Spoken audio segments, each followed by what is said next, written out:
let's look at some examples of combining rational expressions. So here we want to add m over m squared minus 1 plus 1 over m squared minus 1. Referring back to my steps, the first thing we want to do is we do want to factor the denominators. And even though they are the same, it's still going to be helpful to factor them, so we might as well just do it in the normal sequence, and let's factor those denominators. So m squared minus 1 will factor into m minus 1 times m plus 1, and m squared minus 1 will do the same thing. Okay, so then what we would look for is we make sure that anything that's a factor here also appears there, and it does, so that's good. We have the common denominator, great. The next step is we want to simplify across the top and keep that common denominator. So it's going to be m plus 1 over m minus 1 times m plus 1. Not a whole lot to simplify here, so we're almost done. Now we want to see if we can factor the numerator. We can't factor the numerator, but m plus 1 is a factor of the numerator, which also happens to be a factor of the denominator. So we can simplify. And we end up with our final result, 1 over m minus 1. Looking at our next example, here we're subtracting. Now, in order to be able to subtract, we have to have the same denominator. And we don't exactly have the same denominator here. This one's x minus 3, but this one's 3 minus x.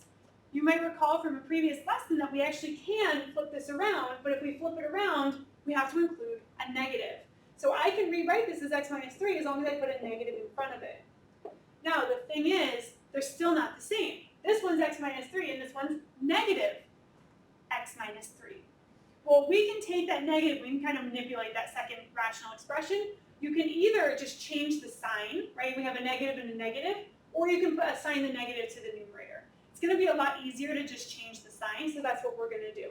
So I'm going to take this negative, and I'm going to say, woo, we're going to move it up there, which is going to turn this actually to a plus, and that becomes a plus. And actually, it's not subtracting at all, we're actually adding now. X minus 3 is itself a factor. It is the common factor, so that's good. We already have that common factor. Now we're actually going to add across the top. We have 5x minus 2 plus 2x plus 7. And I will warn you that if it stayed subtraction, which it didn't in this case, but if it did, I strongly suggest that you put that numerator in parentheses, because so frequently people forget to distribute the subtraction sign, and then they end up with the wrong answer because they didn't correctly subtract. So just be really careful with that. That's why I emphasized it. We don't need the parentheses for addition, but I put it there anyway. Okay, let's add 5x plus 2x is 7x. Minus 2 and plus 7 is plus 5. So we have 7x plus 5 over x minus 3. 7x plus 5 cannot be factored, and nor can it be simplified with x minus 3. So this is our final answer. Here's a few more examples of adding and subtracting rational expressions.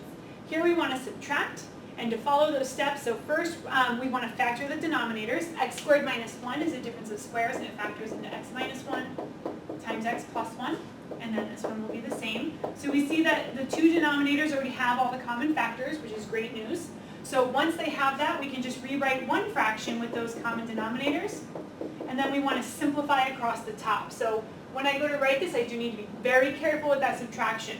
The first one doesn't matter. You can put it in parentheses if you want, but you don't need to. But the second numerator, you should absolutely put in parentheses, or you should preemptively distribute the subtraction sign.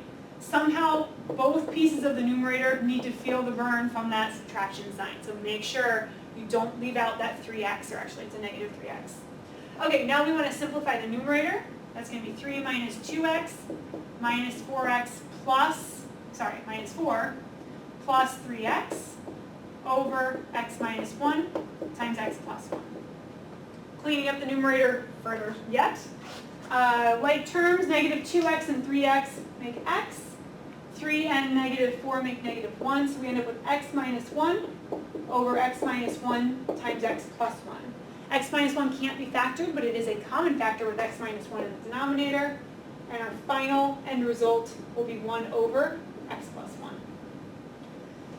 In the next example, we want to add y squared minus 3 over y squared minus y minus 12 plus 7 plus y minus y squared over y squared minus y minus 12.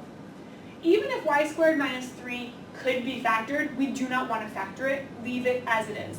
We just want to focus on factoring the denominators. This would be y minus 4 times y plus 3 y minus 4 times y plus 3. We don't have to worry about finding that common denominator. We already have the common denominator. So now what we're going to do, we're going to add across the top. That's y squared minus 3 plus 7 plus y minus y squared over y minus 4 times y plus 3. Cleaning up the numerator, the y squareds will cancel. Then we have y plus 4 over y minus 4 times y plus 3. While the numerator can't be factored, it also does not have a common factor with the denominator. This would be the final answer.